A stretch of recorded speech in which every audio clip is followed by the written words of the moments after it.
ഇന്ന് നമ്മളിവിടെ individual demand ഷെഡ്യൂളും മാർക്കറ്റ് ഡിമാൻഡ് ഷെഡ്യൂളുമാണ് ഡിസ്കസ് ചെയ്യാൻ പോകുന്നത്. അപ്പോൾ അതിൽ ഇൻഡിവിജ്വൽ ഡിമാൻഡ് ഷെഡ്യൂൾ എങ്ങനെയാണ് നമുക്ക് വരയ്ക്കുക എന്നുള്ളതാണ് ഇവിടെ പറയാൻ പോകുന്നത്. അപ്പോൾ ആദ്യം ഇൻഡിവിജ്വൽ ഡിമാൻഡ് ഷെഡ്യൂളിന് ആവശ്യമായിട്ടുള്ളൊരു ടേബിൾ, ഡിമാൻഡ് ഷെഡ്യൂൾ എന്ന് പറഞ്ഞു കഴിഞ്ഞാൽ നമ്മൾ ആദ്യം പറഞ്ഞു ഒരു ടേബിൾ ഫോർമാറ്റിൽ പ്രസൻറ്റ് ചെയ്യുന്നതാണ്. നമ്മളിവിടെ പ്രൈസ് കൊടുത്തു, ക്വാണ്ടിറ്റി, ഡിമാൻഡ് നമ്മളിവിടെ മാർക്ക് ചെയ്തു. ഇതിനെ ഒരു ടേബിൾ ഫോർമാറ്റിൽ പ്രസൻറ്റ് ചെയ്യുന്നതിനെയാണ് ഇൻഡിവിജ്വൽ ഡിമാൻഡ് ഷെഡ്യൂൾ എന്ന് പറയുന്നത്. പ്രൈസ് ഇവിടെ നമ്മൾ കൊടുത്തിരിക്കുന്നത് 1 2 3 4 5 ഇത്രയാണ് നമ്മുടെ പ്രൈസ്.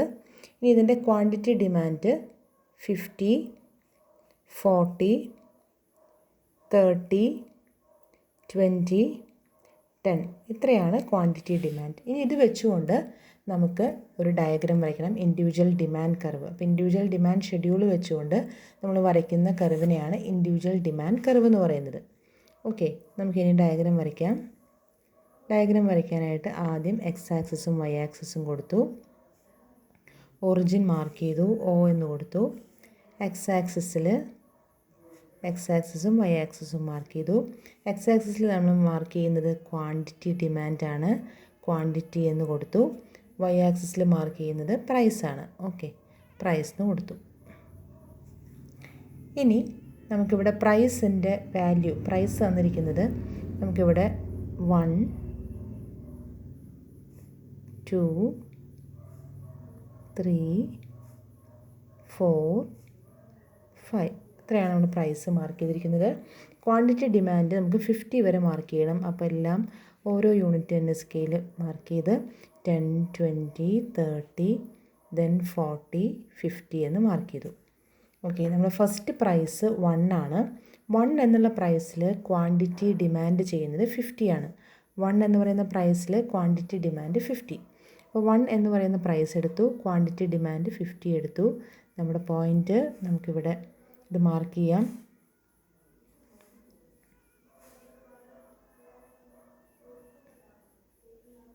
ഈ ഒരു പോയിൻ്റ്, ഏകദേശം ഈ ഒരു പോയിൻ്റാണ് നമ്മുടെ 150 എന്ന് പറയുന്ന പോയിൻ്റ്. ദെൻ 240, പ്രൈസ് 2 ആയിട്ട് ഇൻക്രീസ് ചെയ്തപ്പോൾ 40 ആയിട്ട് ക്വാണ്ടിറ്റി ഡിമാൻഡ് കുറഞ്ഞു. അത് ഏകദേശം ഈ ഒരു പോയിൻ്റ് സ്കെയിൽ വെച്ച് നമ്മൾ മാർക്ക് ചെയ്യുക. ഏകദേശം ഈ ഒരു പോയിൻ്റ് ആയിരിക്കും. 330, പ്രൈസ് 3 ആകുമ്പോൾ ക്വാണ്ടിറ്റി ഡിമാൻഡ് 30 ആണ്. ഓക്കെ, 3 എന്ന് പറയുന്ന പ്രൈസ് ഇവിടെയാണ്, ക്വാണ്ടിറ്റി ഡിമാൻഡ് 30 ഇവിടെയാണ്. ഈ ഒരു പോയിൻ്റ് നമ്മളിവിടെ മാർക്ക് ചെയ്തു. ദെൻ പ്രൈസ് 4 ആയിട്ട് ഇൻക്രീസ് ചെയ്തു, 20 ആയിട്ട് ക്വാണ്ടിറ്റി ഡിമാൻഡ് ഫോളോ ചെയ്തു. ഓക്കെ, 4 എന്ന് പറയുന്ന പ്രൈസ് ഇവിടെയാണ്, ക്വാണ്ടിറ്റി ഡിമാൻഡ് 20 ഇവിടെയാണ്. ഏകദേശം ഈ ഒരു പോയിൻ്റ് നമ്മളിവിടെ കൊടുത്തു. ദെൻ പ്രൈസ് 5 ആയിട്ട് ഇൻക്രീസ് ചെയ്തു, ക്വാണ്ടിറ്റി ഡിമാൻഡ് 10 ആയിട്ട്, പ്രൈസ് അത്രയും ഇൻക്രീസ് ചെയ്തു, അതിൻ്റെ ഭാഗമായിട്ട് ക്വാണ്ടിറ്റി ഡിമാൻഡ് കുറഞ്ഞ് 10 ആയിട്ട് ഡിക്ലൈൻ ചെയ്തു. ഓക്കെ, ആ ഒരു പോയിൻ്റ് നമ്മൾ ഏകദേശം ഇവിടെയായിട്ട് നമുക്ക് മാർക്ക് ചെയ്യാം. ഇനി ഇതിനെ ജോയിൻ ചെയ്ത് വരയ്ക്കുന്നതാണ് നമ്മുടെ ഇൻഡിവിജ്വൽ ഡിമാൻഡ് കർവ്. ഓക്കെ, നമുക്ക് അവിടെ ഡിമാൻഡ് കർവിന് ഡി എന്ന് പ്രസൻറ്റ് ചെയ്യാം. അങ്ങനെ ഇൻഡിവിജ്വൽ ഡിമാൻഡ് കർവ് വരച്ചു. അപ്പോൾ ഒരു പ്രൈസ്, ഒരു ക്വാണ്ടിറ്റി ഡിമാൻഡ്, ഓരോ പ്രൈസിനും ഇക്വലൻ്റ് ആയിട്ടുള്ള ക്വാണ്ടിറ്റി ഡിമാൻഡ്, അത് വെച്ചുകൊണ്ടുള്ള ഗ്രാഫാണ് നമ്മുടെ ഇൻഡിവിജ്വൽ ഡിമാൻഡ് കർവ്. ഇനി നമുക്ക് വരയ്ക്കേണ്ടത് മാർക്കറ്റ് ഡിമാൻഡ് ഷെഡ്യൂളും മാർക്കറ്റ് ഡിമാൻഡ് കർവുമാണ്. അതെങ്ങനെയാണ് നമുക്ക് വരയ്ക്കേണ്ടത് നോക്കാം. അതിൽ വരയ്ക്കാനായിട്ട് നമുക്ക് വേണ്ട കാര്യങ്ങൾ, നമുക്ക് ആദ്യം ഒരു ടേബിൾ വേണം. ആ ടേബിളിൽ നമുക്ക് ടേബിളിൻ്റെ കാര്യങ്ങൾ എന്തൊക്കെയാണെന്ന് കൊടുക്കാം. പ്രൈസ്, ടേബിളിൽ വേണ്ട കാര്യങ്ങൾ, പ്രൈസ് വേണം.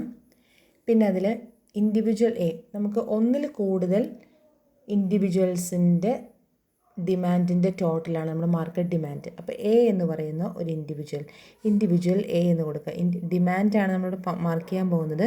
ഡിമാൻഡിൽ ഇൻഡിവിജ്വൽ എയുടെ ഡിമാൻഡ്. ഓക്കെ, ഡിമാൻഡ് ആരുടെ ഡിമാൻഡാണ്? ഇൻഡിവിജ്വൽ എയുടെ ഡിമാൻഡ്, ദെൻ ഇൻഡിവിജ്വൽ ബിയുടെ demand, then market demand. Okay, individual എയുടെ ഡിമാൻഡ്, ഇൻഡിവിജ്വൽ ബിയുടെ ഡിമാൻഡ്, മാർക്കറ്റ് ഡിമാൻഡ്.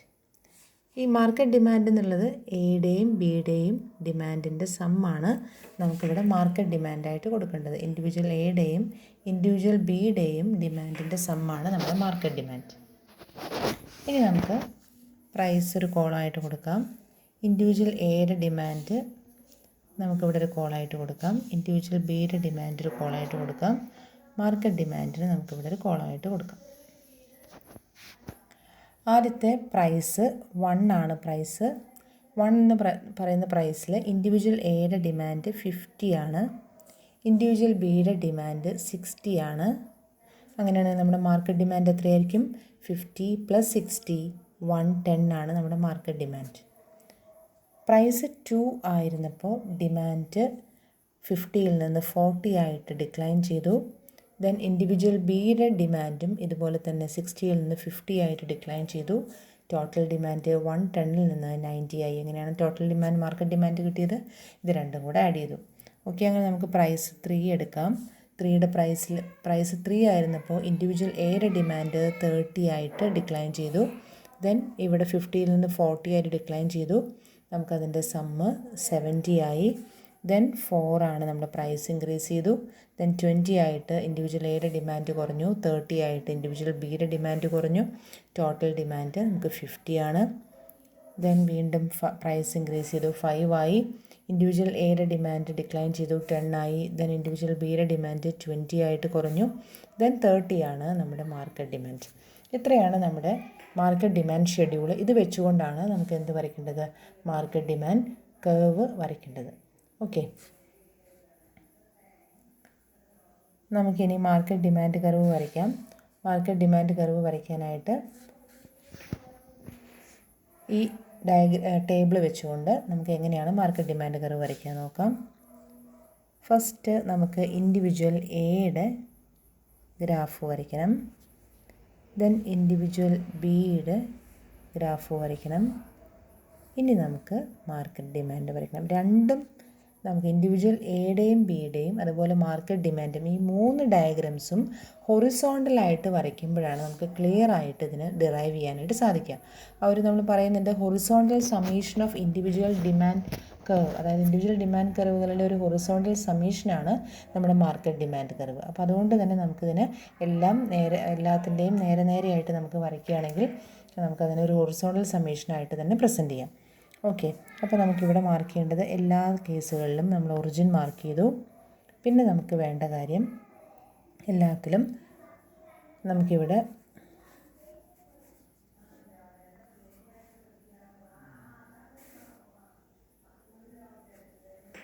ഓക്കെ നമുക്കിവിടെ പ്രൈസ് മാർക്ക് ചെയ്യാം.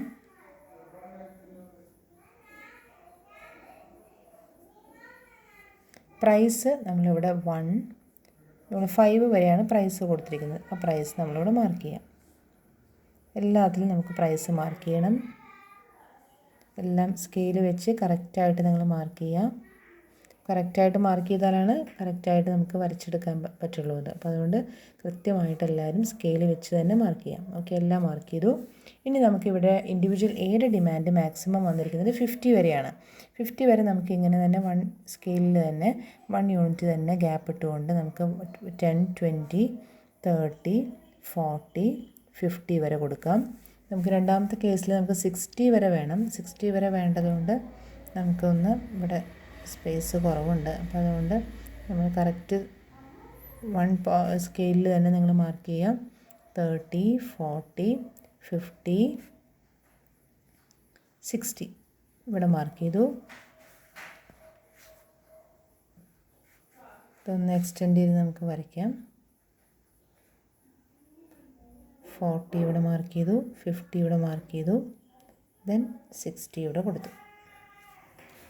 ഇനി നമുക്കിവിടെ കൊടുക്കാനുള്ളത് ഇതിൽ നമുക്ക് മാക്സിമം വന്നിരിക്കുന്നത് 110 ആണ്. 110 മാർക്ക് ചെയ്യാനായിട്ട് ഞാനിവിടെ 20, 40 അങ്ങനെ കൊടുക്കുകയാണ്. 20, 40, 60, 80, 100, 120 വരെ കൊടുക്കുകയാണ്. ഓക്കെ, 120 ഇവിടെ മാർക്ക് ചെയ്തു. ഇനി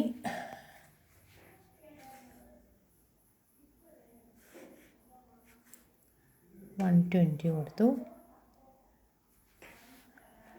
ഇനി നമുക്ക് പ്രൈസ് ഫസ്റ്റ് കേസിൽ ഇൻഡിവിജ്വൽ എയുടെ 1 എന്ന് പറയുന്ന പ്രൈസിലുള്ള ക്വാണ്ടിറ്റി ഡിമാൻഡ് 50 മാർക്ക് ചെയ്തു. ദെൻ 240 മാർക്ക് ചെയ്തു. 330 മാർക്ക് ചെയ്തു. 4ൽ 20 മാർക്ക് ചെയ്തു. 5ൽ 10 മാർക്ക് ചെയ്തു. നമുക്കൊരു ഇൻഡിവിജ്വൽ ഡിമാൻഡ് എ എന്ന് പറയുന്ന കൺസ്യൂമറുടെ ഇൻഡിവിജ്വൽ ഡിമാൻഡ് കർവ് കിട്ടി. ഓക്കെ, നമുക്ക് ഈ ഒരു പ്രൈസ് നമ്മളിവിടെ എക്സ്റ്റെൻഡ് ചെയ്യാണ്. ഈ ഒരു പ്രൈസ് എക്സ്റ്റെൻഡ് ചെയ്ത് നമ്മൾ വരയ്ക്കുകയാണ്. 5 എന്ന് പറയുന്ന പ്രൈസ് എക്സ്റ്റെൻഡ് ചെയ്തു, 4 എന്ന് പറഞ്ഞ പ്രൈസ് എക്സ്റ്റെൻഡ് ചെയ്തു, 3 എന്ന് പറഞ്ഞ പ്രൈസ് എക്സ്റ്റെൻഡ് ചെയ്തു, 2 എന്ന് പറയുന്ന പ്രൈസ് എക്സ്റ്റെൻഡ് ചെയ്തു, ദെൻ 1 എന്ന് പറയുന്ന പ്രൈസ് എക്സ്റ്റെൻഡ് ചെയ്തു. ഈ 5 എന്ന് പറയുന്ന പോയിന്റിൽ ഇങ്ങനെ നമ്മൾ 1ലേക്ക് മാർക്ക് ചെയ്തു.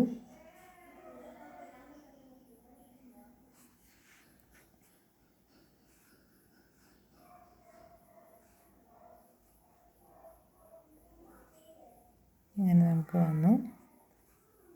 4 നിന്ന് നമുക്ക് 20 വന്നു. 5ൽ 10 ആണ് നമുക്ക് വരേണ്ടത്. ഇത് കൃത്യമായിട്ട് നിങ്ങൾ അളവെടുത്ത് വരയ്ക്കുക.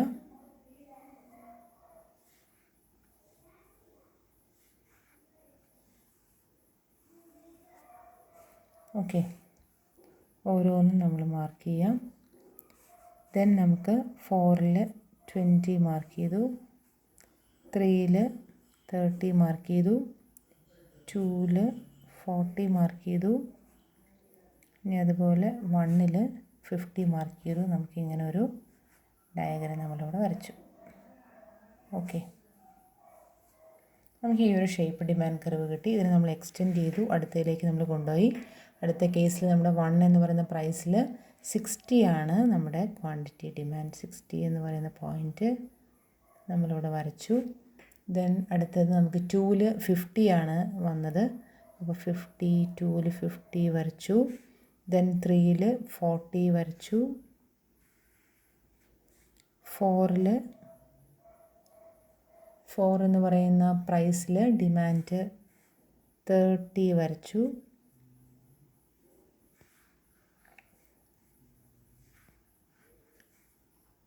30 വരച്ചു. ദെൻ 5ൽ നമ്മുടെ 5 എന്ന് പറഞ്ഞ പ്രൈസിൽ ഡിമാൻഡ് 20 വരച്ചു. ഓക്കെ, 20 വരച്ചു. ഇനി നമ്മളതിനെ ജോയിൻ ചെയ്ത് ഓരോ പോയിൻറ്റിനെയും ജോയിൻ ചെയ്ത് വരയ്ക്കുകയാണ്. ഓക്കെ, നമ്മുടെ ഡിമാൻഡ് കർവ്, രണ്ടാമത്തെ ഡിമാൻഡ് കർവ് നമുക്ക് കിട്ടി.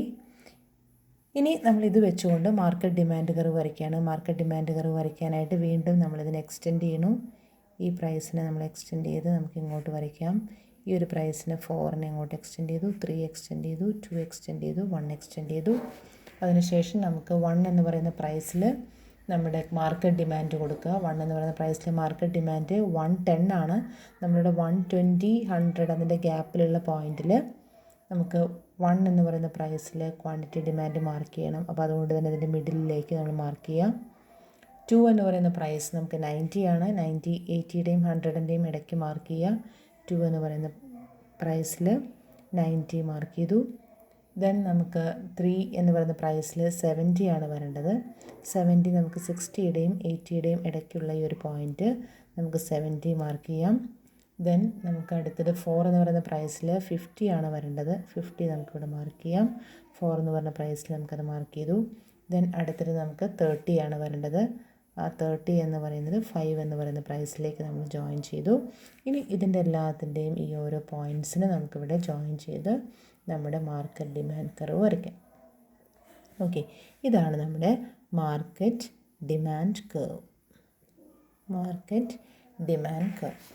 അപ്പോൾ ഇൻഡിവിജ്വൽ എയുടെ ഡിമാൻഡ് കർവാണ് ഇത്. ഇത് ഇൻഡിവിജ്വൽ ബിയുടെ ഡിമാൻഡ് കർവാണ്. മാർക്കറ്റ് ഡിമാൻഡ് എന്ന് പറയുന്നത് ഇൻഡിവിജ്വൽ എയുടെയും ഇൻഡിവിജ്വൽ ബിയുടെയും ഡിമാൻഡ് കർവാണ്.